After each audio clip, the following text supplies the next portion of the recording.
Bonsoir à tous et bienvenue, moi c'est Manu de la team Mon Coach Brico. Donc nous allons voir comment replanter des fruits et légumes à base de fruits ou légumes que l'on a déjà.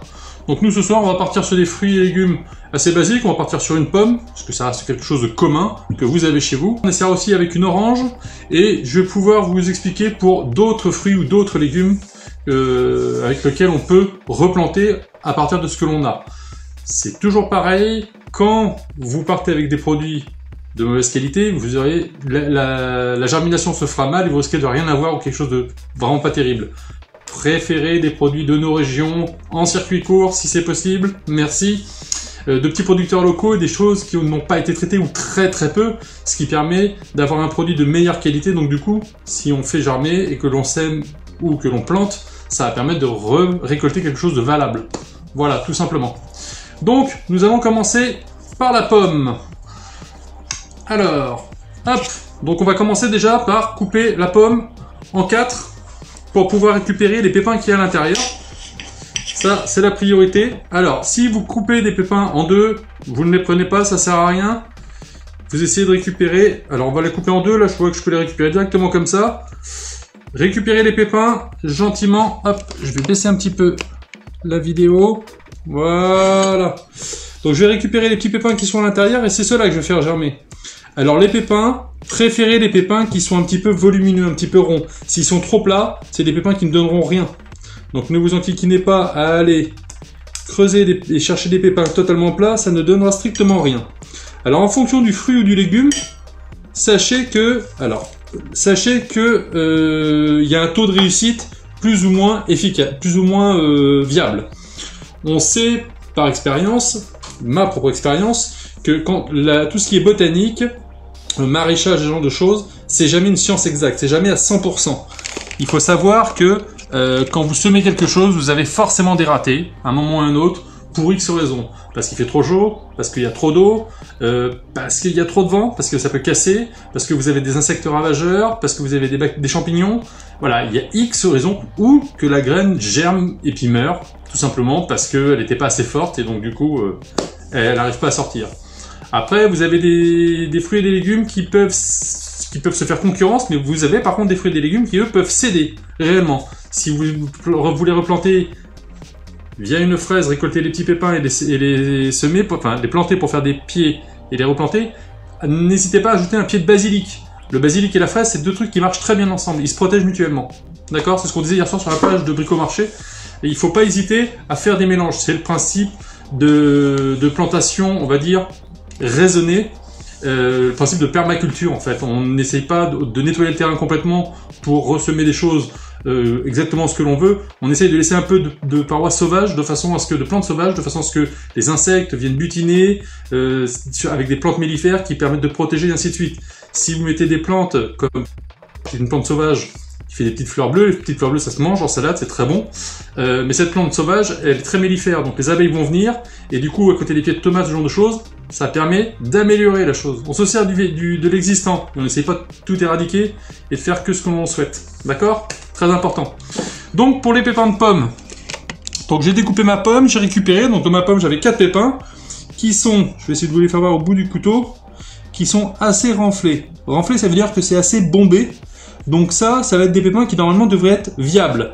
Pour vérifier si les pépins sont viables, alors là je vais pas le faire parce que ça va être trop long, on prend les pépins de quelques légumes que ce soit, on prend les pépins, on les met dans un récipient avec de l'eau, et les pépins, au bout de, on va dire, 1 heure, s'ils coulent, ceux qui sont au fond, c'est les pépins viables. S'ils flottent, c'est les pépins qui sont inertes, ils ne servent à rien. Ceux-là, vous pouvez les jeter. D'accord? C'est un bon examen, vous voyez là mes pépins de pommes, je vous fais voir, tac, ils sont tous au fond. Donc c'est des pépins viables. Si je mettais il y a apparemment des pépins qui sont même très gros, mais qui flottent, c'est qu'ils sont creux en fait, il n'y aura aucune germination dedans. Voilà. Alors, pour la pomme, il y a une solution, comme tout autre fruit et légumes, il y a une chose particulière à savoir. C'est que toutes ces plantes, fruitières ou maraîchères, ont toujours les mêmes besoins. Lumière, chaleur, humidité. Si vous avez ces 3 éléments-là, ça ne peut que pousser. Il faut pas qu'il y en ait un qui ne soit pas là, parce qu'autrement la plante elle dépérit parce qu'elle a un manque. Elle peut pas faire sa photosynthèse, elle peut pas créer sa chlorophylle, donc du coup ça ne peut pas fonctionner. Donc une pomme, quand vous avez récupéré vos pépins, vous les mettez tout simplement dans une assiette, vous les humidifiez, donc comme je viens de faire dans le bocal d'eau. Je vais couper ma feuille de sopalin en deux, il n'y a pas besoin d'avoir 15 km de sopalin. Alors sopalin c'est essuie-tout, hein. On va se servir du sopalin pour la pomme, pour d'autres on se servira plutôt de papier de toilette. Pourquoi? Parce que tous ces papiers sont faits à base de cellulose et c'est très bon pour la germination. Donc vous mettez une feuille de sopalin au fond de votre assiette, vous mettez vos petits pépins que vous avez laissés tremper, vous les espacez les uns des autres, on remet une feuille d'essuie-tout par-dessus, et là on vient pulvériser tout simplement de l'eau, pas à la bouteille.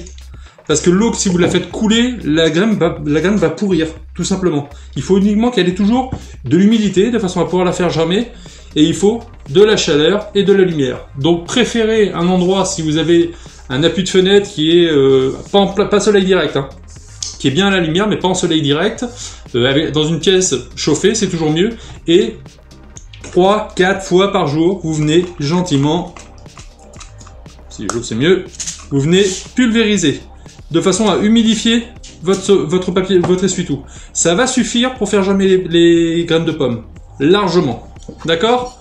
Donc ça, 3-4 fois par jour, je vais les pulvériser, et ça va ramener l'humidité nécessaire qui va permettre de les faire germer. D'ici une semaine, on va voir les pépins qui vont légèrement germer. Faites attention à toujours penser à rajouter une pulvérisation d'eau plusieurs fois par jour pour que l'essuie-tout soit toujours humide. Il faut toujours une source d'humidité. Voilà pour la pomme. Une fois que la graine sera germée, vous avez plusieurs solutions pour pouvoir les mettre en terre. Vous pouvez soit, on recycle ce qu'on a, on récupère les pots de yaourt comme ça. C'est très bien. Parce que quand la graine aura germé, on mettra un petit peu de terreau. Terreau, compost, avec un peu de fumier, c'est toujours mieux, ça permet de nourrir réellement. On met un petit peu de terreau comme ceci. Tac. On vient faire un petit trou au centre. Là, je vais la prendre, même si elle n'est pas prête, je vais la prendre quand même, c'est pas grave, c'est juste pour vous faire la démonstration.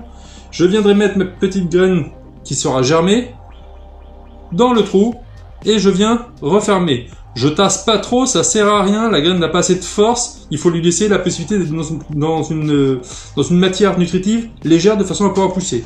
Et là, toujours pareil, dans les débuts, je viens pulvériser. Même quand c'est des plants viables qui ont grossi et autres, préférez des pluies fines pour les arrosages plutôt que le jet d'eau au pied à forcer. Vous les gorgez d'eau, qu'est-ce qui se passe? Et l'une, vous risquez de les faire mourir parce qu'elles vont pourrir. Même une plante qui est déjà grande, elle risque de pourrir. Et en plus de ça, le terrain devient trop meuble et elle n'arrive plus à s'accrocher. Donc elle risque de basculer, donc de se casser. Ça n'a aucun intérêt. C'est pareil, quand on arrose des fruits, des légumes, surtout les légumes, on n'arrose pas les feuilles. Aucun intérêt. Si vous arrosez les feuilles avec le soleil, qu'est-ce qui va se passer? Ça va faire loupe, ça va cramer les feuilles. Jamais. Il vaut mieux préférer arroser au pied uniquement. Là, ce qui a besoin d'eau, c'est le système racinaire. C'est pas les feuilles. Les feuilles, les racines vont aller chercher l'eau et ça va redistribuer à convenance, mais par l'intérieur, par la fibre, non pas par l'extérieur. D'accord? Il y a que quand il pleut où l'on peut pas y faire grand chose, mais en général, entre la pluie et le soleil, il y a toujours un temps et l'eau a le temps de s'égoutter et de sécher, tout simplement. Donc voilà pour mon pépin de pomme. On va maintenant voir avec une orange. Il y a plein de fruits et légumes que l'on peut replanter, quasiment tous d'ailleurs. Hein. Alors après, il y a des petites astuces pour pouvoir replanter sans avoir à faire, défaire, refaire, redéfaire. Je vais vous expliquer une petite astuce. Si vous voulez ressemer par exemple des graines de carottes, c'est tellement petit, soit vous avez un semoir quand vous faites votre sillon, et avec votre semoir, bon là il n'y a pas de problème, vous pouvez mettre graine à graine, autrement c'est très compliqué de les mettre graine à graine. Donc les petites graines, ce que vous faites, pour que ce soit plus simple, vous prenez du papier toilette, hop, vous le mettez en double épaisseur. Tac, je vais baisser un peu la caméra. Vous venez disposer vos graines sur la partie supérieure du papier toilette. Vous repliez le papier toilette sur lui-même. Parce que là, c'est quand même plus simple de voir ce que vous déposez par rapport à le mettre directement en terre. Vous humidifiez légèrement votre papier. Une fois qu'il est replié et que les graines sont dedans, vous le repliez gentiment sur lui-même. Comme ceci. Vous faites un petit rouleau. Donc là, les graines sont entre les deux feuilles. Et quand vous allez dans votre jardin ou dans votre carré potager ou jardin potager, vous faites votre sillon. Dans votre sillon, vous déroulez vous avez fait votre sillon, vous déroulez votre papier toilette, vous rebouchez la terre dessus et vous arrosez. La cellulose va faire une matière très légère, ce qui fait que les graines vont germer et pousser facilement. Elles sont toutes disposées dedans, elles vont passer à travers, il n'y a aucun souci. L'avantage, c'est que là, vous pouvez préparer vos semis à l'avance, directement dans du papier toilette.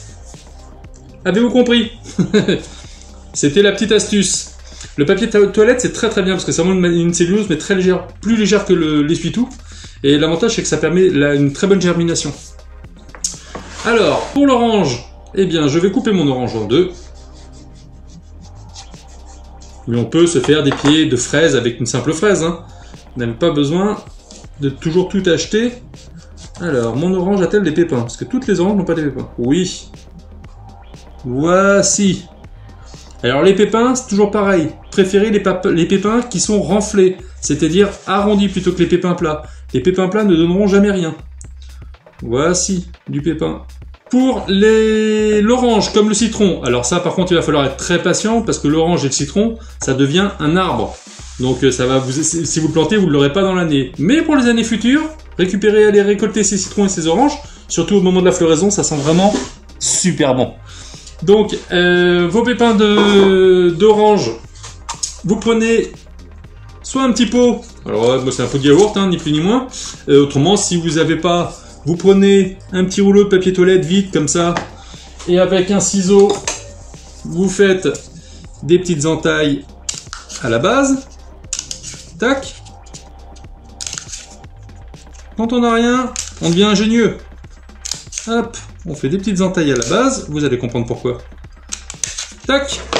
Là, je viens replier la première languette, la deuxième, la troisième, hop, la quatrième, la cinquième, la sixième, et ainsi de suite. Et une fois que ça c'est fait, j'ai mon petit pot. D'accord? Parce qu'une fois que c'est bien pressé, que vous avez bien cassé l'angle, le pot il tient tout seul. Et avec la terre qu'il va y avoir dedans, sachant que ça va être posé, hein, mon petit pot est fait. Donc là, je peux mettre directement, pour ma graine de mon pépin d'orange, je mets directement du terreau dedans, que je vais humidifier, où je vais mettre à proximité d'une source de lumière. Alors pas de lumière électrique, hein, il faut la lumière du jour, hein, évidemment. Si possible, c'est encore mieux avec de la chaleur. Hop, là je fais un petit trou au centre. Ma graine d'abord, je vais la mettre dans mon bol d'eau. On voit bien que mes graines sont tombées toutes les deux au fond, donc elles sont viables. Je récupère ma petite graine. Alors là, le mieux c'est de la laisser une bonne heure de façon à ce que la graine s'imbibe bien. Je viens la mettre directement dans mon terreau. Hop. Je me prends un petit bac plastique, c'est mieux parce que quand je vais les arroser, ça va me permettre d'éviter qu'il y ait de l'eau partout. Je viens pulvériser. L'avantage, c'est que le rouleau de papier toilette, lui, va pouvoir conserver l'humidité. Donc n'hésitez pas, le rouleau de papier toilette, à l'arroser gentiment. Une fois au début, hein, pas tous les jours, parce que autrement il va complètement se désagréger. L'avantage, c'est que ça va faire une petite réserve d'eau à la graine pour pouvoir pousser, parce que le papier toilette, lui, le rouleau de papier toilette qui est cartonné, va rediffuser l'eau gentiment, tout simplement. Et là, d'ici 3 semaines, j'aurai ma première qui va sortir. D'accord, je l'ai mis près d'une fenêtre, dans une atmosphère assez chaude, tempérée on va dire. Il faut pas qu'il fasse froid. Mettez pas ça dans une cave, ça servira à rien. Par contre, il y a certains fruits et légumes où pour les faire germer, il faut les mettre dans une pièce complètement sombre. Il faut le savoir. Le kiwi, par exemple, pour le faire germer, c'est toujours mieux de le mettre pas forcément dans une pièce, mais dans un tupperware recouvert d'un linge, pour que ça soit une ambiance assez feutrée. Parce que ça a besoin d'obscurité pour se mettre à germer. D'accord? Dernière petite astuce pour pouvoir semez quand vous n'avez pas de pot de yaourt, parce que vous mangez pas de yaourt, et que vous n'avez pas de ramequin pour pouvoir faire des petits godets. Il y a une petite astuce pour pouvoir faire germer, pour pouvoir planter directement. Quand vous mangez des œufs à la coque, vous cassez le haut, et vous mangez ce qu'il y a dedans. Tout le monde est d'accord. Cette coquille, au lieu de l'écraser comme les enfants aiment bien faire en général pour le jeter après, vous la conservez. Parce que ça, c'est extrêmement efficace. Quand on veut planter une graine, on le remplit avec du terreau. Terreau, compost, fumier, toujours pareil. Je viens mettre ma petite graine. Allez, je vais mettre la graine d'orange. Hop, dedans. Hop, je complète avec un petit peu de terreau. Je vais venir arroser le tout. Alors pour maintenir, le plus simple, c'est de mettre un coquetier. Je viens arroser le tout.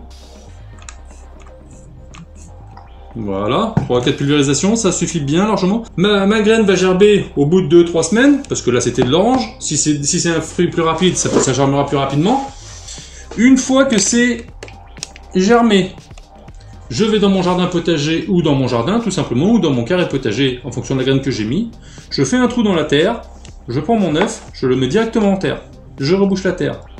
La coquille contient plein de nutriments qui va être très bon pour la culture. Donc la coquille va se désagréger, va amener du calcaire, va amener tout ce genre de sédiments qui va être très important pour la plante, et la plante va pouvoir pousser directement.